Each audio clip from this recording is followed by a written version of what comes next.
अस्सलाम वालेकुम। वालेकुम सलाम जी। हाँ जी डॉक्टर साहब कैसे हैं, ठीक है? अल्हम्दुलिल्लाह जी, फरमाइए कौन और कहाँ से? मैं सजाद बात कर रहा हूँ मैनचेस्टर से। जी और सज्जाद भाई मैंने इतनी फरमाइए। देर वेट किया कि मुझे याद ही नहीं रहा कि मैंने आपसे पूछना क्या अच्छा, मेरा मसला ये है कि ये आखिर के क्या हुआ जो किस वजह से, क्या मेरा डर लग गया, ये क्या हो गया? मैं तो वैसे ही बड़ा फ्रेंडली हूँ भाई।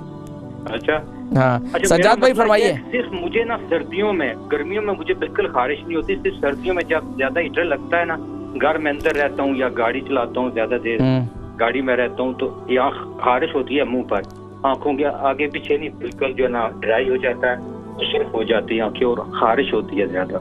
अच्छा, और ये नीचे जो है ना गले पर भी और मुंह के ऊपर जो है ना। ठीक है, आप प्रोग्राम देखें, मैं जिक्र करता हूँ। सज्जाद भाई, ये सर्दियों में मुंह पर खारिश होती है और गले पर भी खारिश होती है, इसके लिए कुछ बताएं।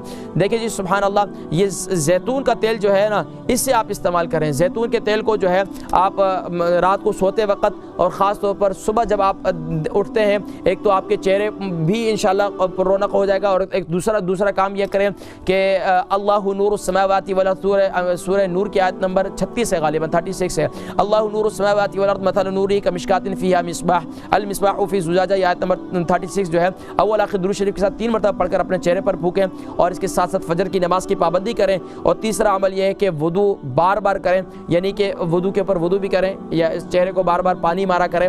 इसके साथ साथ जैतून का तेल हमेशा लगाएं, जब भी वुदू करें उसके बाद जैतून का तेल लगाएं, ओरिजिनल वाला ऑलिव ऑयल, तो इससे इंशाअल्लाह काफ़ी हद तक आपको इफाका हो जाएगा।